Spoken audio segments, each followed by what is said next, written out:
Our church was founded in 1841. I bring that up a lot. Why? Because I don't want us to think we're it. I want us to realize we're a part of the process. So 175 plus years, whatever it is, to be able to look all the way back. Do you know that one of our pastors, let me just give you a little church history. Thomas Chilton was our pastor from 1851 to 1853. He previously was in the Kentucky State Legislature and in the U.S. House of Representatives. His roommate was Davy Crockett. Hello. Our previous pastor, 1851 to 1853, his roommate was Davy Crockett. That's how far back we go. His cousin, he led to the Lord, his 46-year-old cousin in 1839, before he was a pastor here, he led his cousin to the Lord. See if you recognize this name. His cousin's name was Judge Robert E.B. Baylor. His cousin was the namesake of Baylor. Later on, two pastors of our church, James Huckins and William Tryon, two pastors of our church, founded Baylor University.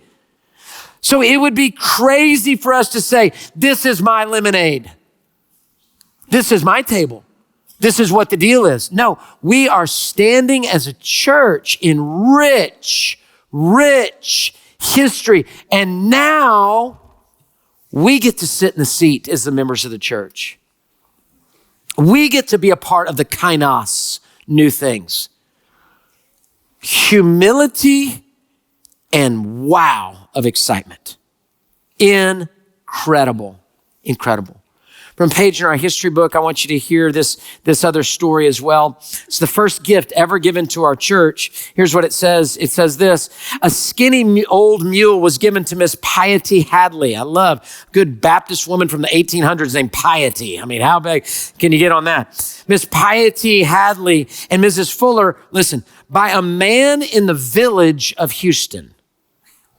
Back in 1840s, it was the first known contribution to First Baptist Church to be used for missions. Remember missions.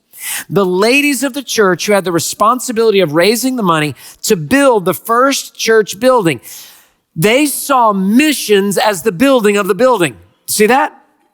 There was for missions for the church's first building. So we see the building of the worship center in Siena. It's missions.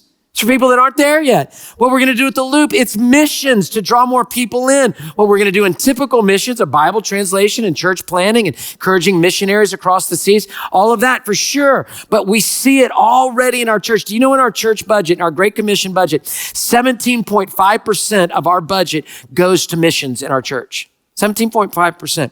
If you want to talk money in and money out, just money in, money out, 24% of all the money in, money out goes to missions. But I want you to hear this. Everything we do is missions. Everything we do is missions. Now, we got the typical thought of it, and that's the percentages I gave you. But everything we do is on mission to reach your neighbor, to reach your kids, to reach your family, to reach whatever it is. A mission that will outlast us. Now, listen what happens. Here's what, getting back to the story. The ladies of the church who had the responsibility of raising the money to build the first church building gladly accepted the mule. With the help of another man, they cared for him. After several weeks of being fattened and brushed and cleaned, the mule became a better looking specimen and was auctioned off. And the money from the sale was given to the church, and the fundraising project was off to a good start. You are sitting right now in this ministry because somebody gave a mule. And that seed outlasted them. And ladies, did you hear that you were in charge of the fundraising? I want to tell you this. I want you to hear this loud and clear, ladies.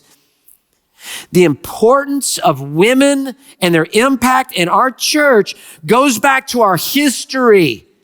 And we're still as appreciative today. So ladies, I want you to hear great importance of the women of our church in charge of this whole thing, to be able to see that happen so that then we could be able to have our first church building way back in downtown. They could have never seen from the village of Houston where we'd be today.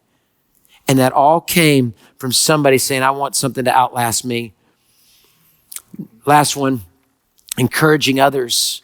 What do you want in your heart. What does generosity do for us? It encourages others. And that's something we want. We want to be on a team. We want something bigger than ourselves. We want a mission that will outlast us. And we want to encourage others. And that's what's happening in 1 Chronicles chapter 29. We're still reading about it today. It encouraged all of Israel. It encouraged Solomon. It wasn't called David's temple, but David provided all the lemonade for it. It's called Solomon's temple because David had a view of the future of what God could do. Now, listen to this last point. I want you to write it down. Most importantly, our generosity furthers God's mission. Our generosity furthers God's mission.